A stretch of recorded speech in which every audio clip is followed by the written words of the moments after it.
Le premier signe fut le son des rires d'enfants, des voix aiguës, trop de pieds frappant mes marches d'entrée en même temps. J'ouvris la porte et je les vis tous, mon frère cadet, Zach, sa femme Madison, leurs 3 enfants, et mes parents, Carla et Greg. Non invités. Sourire aux lèvres, comme s'ils étaient chez eux. Zach remonta ses lunettes de soleil et regarda autour du porche comme s'il faisait une inspection immobilière.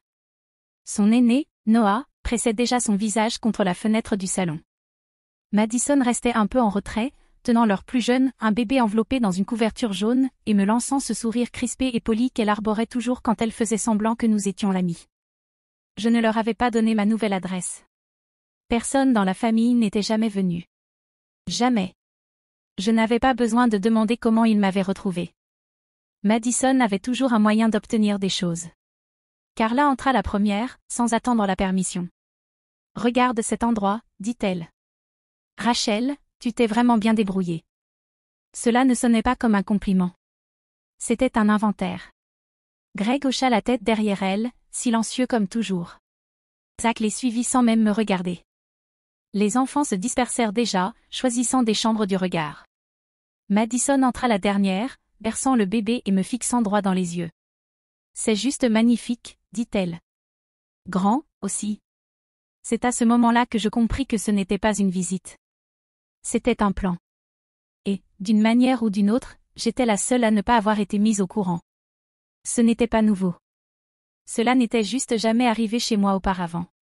En grandissant, le salon était le royaume de Zach, 3 ans de moins que moi, mais toujours plus bruyant, toujours plus désordonné, toujours pardonné. Un jour, il avait cassé la télécommande en me la lançant à la tête. C'est moi qui avais été punie pour avoir crié. Maman, Carla, disait que j'étais trop sensible.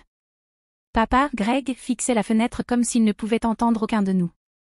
À 11 ans, j'avais commencé à faire la lessive. À 13 ans, je préparais nos déjeuners le matin, posant son sac à dos près de la porte pour qu'il ne l'oublie pas.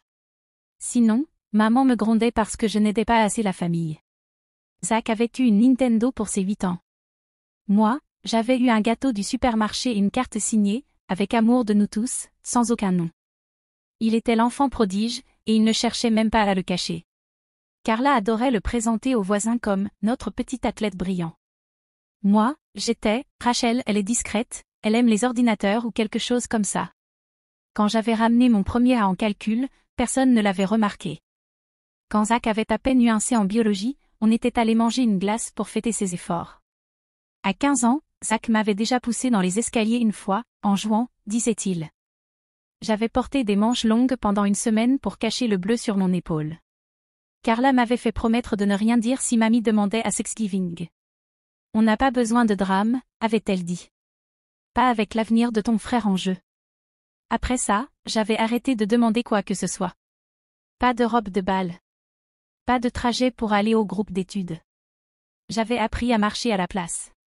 La bibliothèque de l'école restait ouverte tard, et le concierge me laissait m'asseoir dans un coin jusqu'à ce que mes jambes cessent de me faire mal. À 17 ans, la nuit où je suis partie, je n'avais même pas fait un sac complet. Juste un sweat à capuche, quelques cahiers et un chargeur. J'avais $200 dans une boîte à café et un horaire de bus imprimé à la bibliothèque. Carla m'avait dit de ne pas revenir tant que je n'aurais pas de véritable objectif. J'étais encore au lycée. Mais l'objectif n'était pas le problème. Le problème, c'est que j'avais cessé d'être utile. J'ai dormi sur les canapés de mes amis pendant des mois. J'ai eu mon diplôme à temps. Ils ne sont pas venus. Pas d'appel. Pas de carte. Je me suis dit que c'était mieux comme ça. Les coupures nettes guérissent plus vite. Après ça, je ne suis jamais revenue pour les fêtes. Pas de barbecue pour le 4 juillet. Pas de chaussettes de Noël. S'ils ont remarqué, ils n'ont rien dit. Ou peut-être qu'ils préféraient ça, avec une place de moins à table. Zach s'est marié à 22 ans. Je n'ai pas été invitée. J'ai vu des photos en ligne, Maddie en robe de dentelle blanche, souriante, Zach à côté d'elle, le bras autour de sa taille comme s'il n'avait jamais rien fait de mal de sa vie. Ils ont eu leur premier enfant 1 an plus tard, puis le second juste après. À ce moment-là, ils vivaient déjà chez mes parents parce que c'était plus simple pour la garde des enfants. Carla les chérissait, postait des photos chaque semaine 3 générations sous un même toit. Je n'étais sur aucune d'elles. À partir de là, je suis devenue ce qu'ils disaient de moi à huis clos, celle qui est partie, celle qui ne comprenait pas ce que signifiait la famille, celle qui a fait son lit et n'a plus qu'à s'y coucher. Je l'avais fait pendant des années. Mais ce n'était plus le lit qui m'inquiétait, c'étaient les fondations en dessous. Au printemps 2020, le monde s'est arrêté, et mon bail aussi. Mon travail a été le premier à partir. Je travaillais comme contractuel en assurance qualité pour une entreprise de logiciels logistiques, pas d'indemnité de départ, juste un email automatique et un dernier chèque de paie qui couvrait à peine le mois. Ma colocataire a tenu 2 semaines de plus avant de faire ses valises et de retourner chez ses parents, dans le Michigan. Je n'avais pas cette option. Le condo que nous louions était trop cher pour moi toute seule. J'ai vendu la plupart de mes affaires, meubles, écrans, un miroir sur pied que j'adorais, juste pour pouvoir payer le loyer ce dernier mois. Puis j'ai cessé de dormir à l'intérieur. Il ne restait plus grand-chose à quoi m'accrocher. Ce que j'avais, c'était mon camion, un vieux Ford argenté, plus cabossé que peint, et une caravane que j'avais achetée d'occasion sur un coup de tête 3 ans plus tôt, $1 200 en liquide, j'avais encore le reçu. Je m'étais dit qu'un jour, peut-être, j'irais camper. Je ne l'ai jamais fait. À la place, j'ai boulonné la caravane à la benne du camion, balayé la poussière et essayé d'en faire un espace habitable. À peine. Un matelas en mousse, un petit frigo et une caisse en plastique pour mes vêtements. La première nuit, je me suis garée derrière un centre commercial. Les lampadaires clignotaient au-dessus de moi. Un groupe d'ados est passé en skate après minuit. L'un d'eux a jeté une canette vide sur ma ridelle. Je n'ai pas dormi, je suis juste restée allongée là, les paumes posées à plat contre la paroi intérieure, à écouter les pas. Le lendemain, j'ai appelé mes parents, je leur ai dit la vérité. Plus de travail, plus de bail, j'avais juste besoin d'un coin de leur allée pour me garer quelque temps. Carla n'a pas hésité. Ça ne va pas être possible pour nous, a-t-elle dit.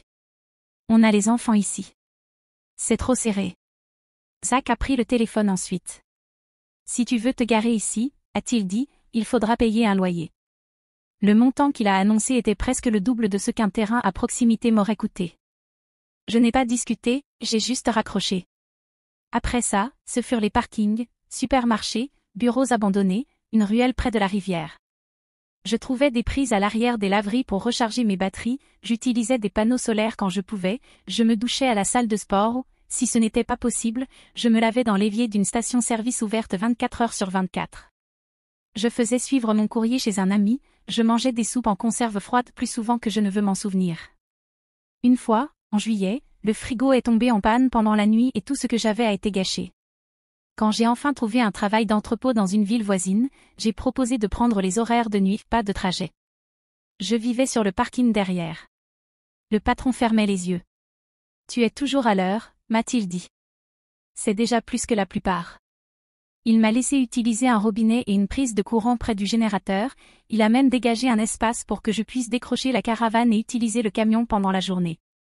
Ce n'était pas le confort, mais c'était de la stabilité. Et après l'année que je venais de passer, ça comptait plus que tout. 2 hivers se sont écoulés comme ça.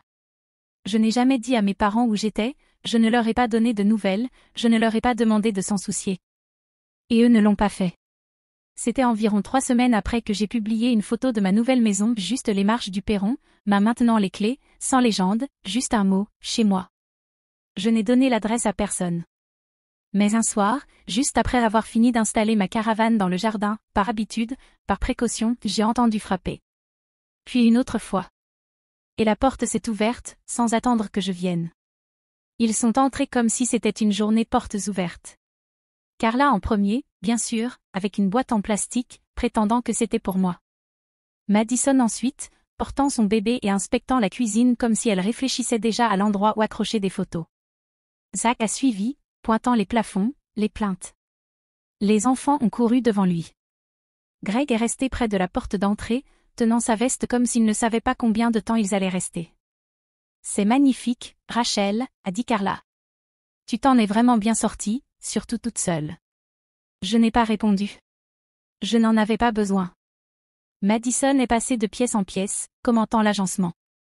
3 chambres, c'est tellement généreux. Honnêtement, c'est plus grand que ce à quoi je m'attendais, presque plus que ce dont une seule personne pourrait avoir besoin.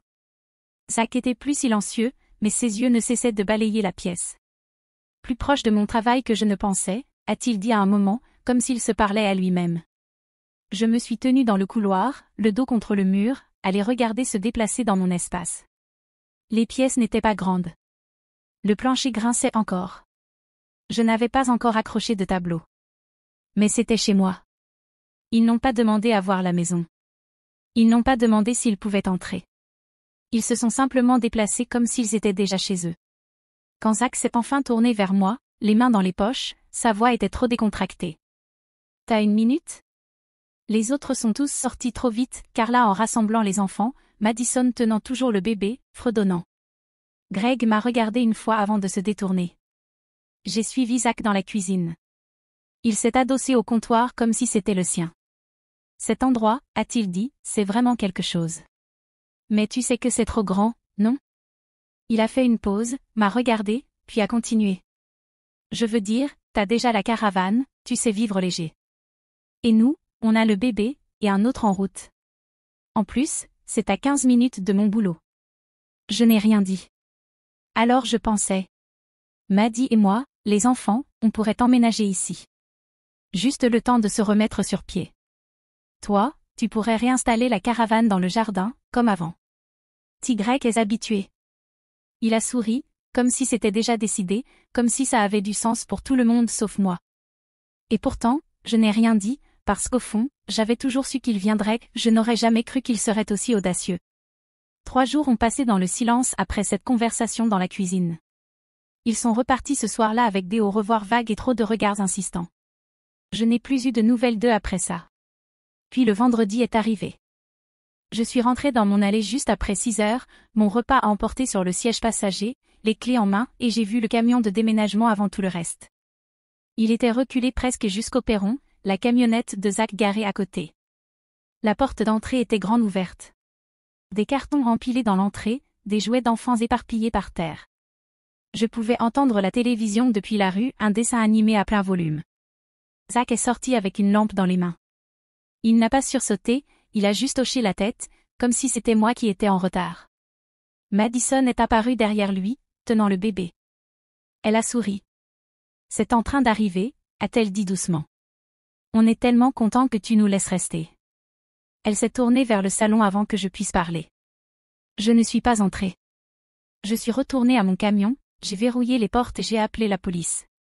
Pendant que ça sonnait, j'ai baissé la vitre juste assez pour respirer. C'est là que Madison est venue près de la vitre, a tapoté 2 fois avec son ongle. T'es pas obligé de faire ça, a-t-elle dit. Laisse-les faire. C'est mieux pour les enfants.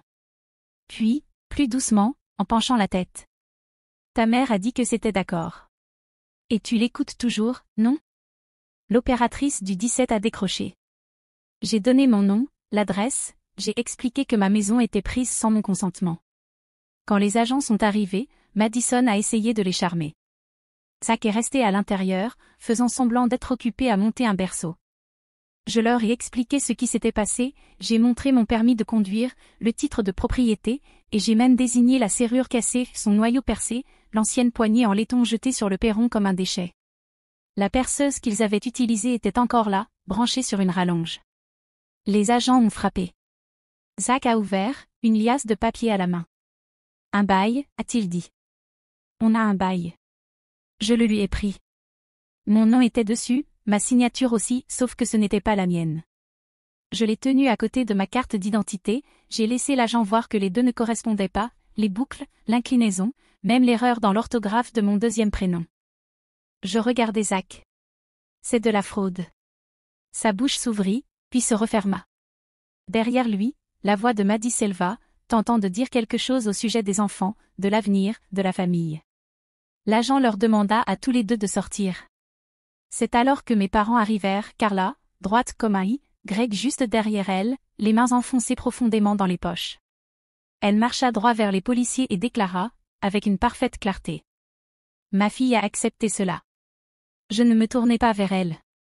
Je tendis simplement le faux bail à l'agent et dis, suffisamment fort pour que tous l'entendent. Ce n'est pas seulement un mensonge. C'est un crime. Et si une seule personne de plus entre dans cette maison comme si elle lui appartenait, je porterai plainte. Madison craqua la première. Elle déchira le bail en 2, puis en 4, puis en lambeaux qu'elle jeta comme des confettis sur le perron. Le vent en emporta quelques-uns dans la cour. L'un des agents lui demanda de les ramasser. Zach ne dit rien. Carla, cette fois, ne pleura pas. Elle se contenta de me regarder, la mâchoire serrée. Tu es cruelle, dit-elle. Je la regardai en retour, sans ciller. Non. Je suis claire. Les agents leur demandèrent à tous de quitter immédiatement la propriété, et, pour une fois, ils obéirent en silence, sans plus supplier. Mais je savais que ce n'était pas la fin. Des gens comme eux ne partent jamais en fermant la porte. Ils laissent toujours un battant entrouvert, prêt à revenir. La veille de Noël arriva avec une pluie glaciale et l'odeur de cannelle venant de la tarte de ma tante. J'avais invité 10 personnes, la moitié étaient des cousins que je n'avais pas vus depuis des années, les autres, mon oncle, sa femme, et 2 vieux amis de la fac venus d'un autre état. Certains avaient conduit 3 heures juste pour être là. Ils apportèrent des chaises pliantes, des plats faits maison, et de la musique sur des CD rayés. L'un d'eux, mon oncle Down, avait même gravé un album de Noël de Ray Charles. Il disait, aucun Noël n'a de sens sans ça. Nous avons ri plus que je ne l'aurais cru. Personne n'a parlé de mes parents. Personne n'a mentionné Zach. Ils avaient tous lu la publication des mois auparavant, avant que je ne verrouille mon profil, et aucun d'eux ne l'avait remise en question. Vers 20 heures, la porte s'est ouverte. Je ne les avais pas invités. Je ne leur avais même pas donné l'heure. Mais ils étaient là. Carla d'abord, tenant un plateau de biscuits industriels comme si cela pouvait changer quelque chose. Greg derrière elle, raide et silencieux. Zach entra les mains levées, comme en signe de paix. Madison suivit, sans bébé cette fois, juste du maquillage, du parfum, et cette moue permanente. Ils ont tous dit « Joyeux Noël », comme si c'était encore à eux de le dire. La musique s'est arrêtée. Les chaises ont grincé. Ma cousine Lorraine s'est levée lentement, les bras croisés. Mon oncle Down m'a regardé, attendant. Je n'ai rien dit. Alors il s'est tourné vers Carla. « Vous n'étiez pas invitée ?» dit-il. Carla a souri. Nous sommes venus faire la paix. Down n'a pas bougé. Non. Vous êtes venus pour être vus. C'est différent. La pièce est restée immobile. Madison a essayé d'expliquer, à propos des enfants, de l'espace, de leur absence d'intention de causer des problèmes. Sa voix montait à chaque mot jusqu'à ce qu'elle parle par-dessus elle-même. Puis vinrent les larmes. Elle s'est effondrée sur une des chaises, les mains couvrant son visage, pleurant si fort que le bébé aurait pu l'entendre depuis un autre code postal. Elle répétait combien il était injuste qu'une femme avec 4 enfants doive vivre dans une maison surpeuplée tandis que quelqu'un sans enfants avait tout ça.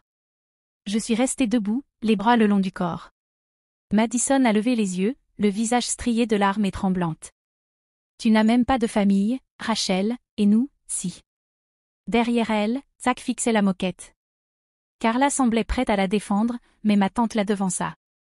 Tu avais une famille, dit-elle à Carla, d'une voix tranchante. Tu avais 2 enfants, mais tu en as fait disparaître un. Carla a cligné des yeux. Tu l'as effacé, poursuivit ma tante. Quand elle avait besoin de toi, tu as ri. Et maintenant qu'elle n'a plus besoin de toi, tu viens avec des biscuits. Personne n'a répondu. Zach a changé d'appui, a essayé de parler, mais Down l'a coupé. Vous avez essayé de lui voler sa maison, dit-il.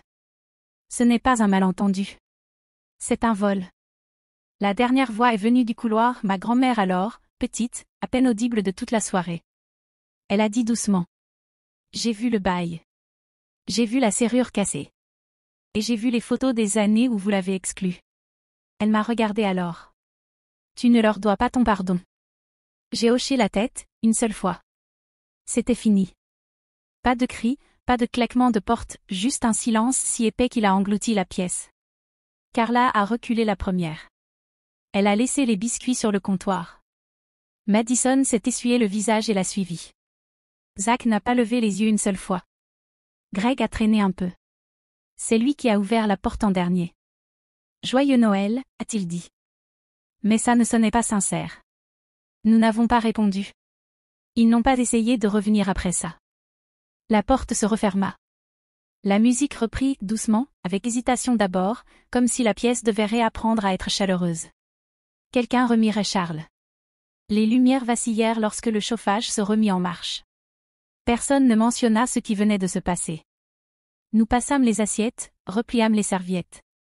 Mon amie Sarah servit du vin à la table, comme si nous n'avions pas juste assisté à l'effondrement d'une famille. Plus tard, je sortis, une couverture enroulée autour des épaules. La cour était silencieuse. Quelques invités commençaient à s'installer dans des sacs de couchage dans le camping-car, curieux de voir comment j'avais vécu. Un cousin dit que cela lui rappelait son enfance. Il le disait avec bienveillance. Je restai un moment sur le perron, laissant le froid me frapper le visage. Ils étaient entrés dans ma maison avec des sourires, comme s'ils n'avaient pas essayé de me la prendre. Ils étaient repartis avec des biscuits, des larmes de pitié, et pas un seul n'avait dit qu'il était désolé. Peut-être qu'ils ne le feraient jamais. C'était ça, avec des gens comme eux, ils ne croyaient pas aux conséquences, seulement aux désagréments. Et qu'on leur dise « non » avait toujours été, pour eux, la pire des offenses. À l'intérieur, quelqu'un rit. J'entendis le bruit des fourchettes contre les assiettes, des enfants qui se resservaient en dessert, ce genre de bruits normaux que je n'avais jamais entendu dans la maison de mes parents, sauf quand on célébrait Zach. Je ne rentrai pas tout de suite. Je restai juste là, sur le perron, tenant la couverture serrée, et je le dis tout bas, à personne. J'étais là. Ils ne m'ont juste pas vu. Le matin de Noël arriva, paisible. La maison sentait encore la cannelle et le café. Quelqu'un avait déjà lancé une deuxième cafetière. Je passai au-dessus des couvertures pliées, des verres de vin vides, d'une assiette de tarte à moitié finie, ce genre de désordre qui signifie que les gens se sentent en sécurité ici. Dehors, le givre recouvrait la camionnette. Le camping-car était juste au-delà de la clôture, pâle dans la lumière hivernale. Une cousine y avait dormi. Elle avait laissé le rideau à moitié ouvert, et je voyais une couverture soigneusement pliée sur la banquette propre, respectueuse. Je fis le tour de la cour latérale, passai la main sur le revêtement en aluminium, le même camping-car dans lequel j'avais pleuré autrefois, les dents serrées, en murmurant que je ne supplierais plus jamais. Et je ne l'avais pas fait. Je passai devant l'endroit où Zach avait garé le camion de déménagement, l'herbe encore morte à la forme de ses pneus. Un seul collier de serrage traînait dans la terre, probablement d'une des boîtes qu'il n'avait jamais déballées. Rien de volé. Rien de cassé. Juste un plan qui avait échoué. Avant de rentrer, je fis une pause sur le perron. La lumière extérieure était toujours allumée. Je ne l'avais pas éteinte. Il disait que je n'avais pas de famille. Mais la nuit dernière, 10 personnes ont dormi chez moi, ont partagé un repas, fait la vaisselle, raconté de vieilles histoires. Personne n'a pleuré dans le couloir. Personne n'a rien jeté. Personne ne m'a demandé de partir. Je restai debout devant la porte, puis j'ai levé la main et éteint la lumière du perron. Plus besoin de la laisser allumer pour qui que ce soit.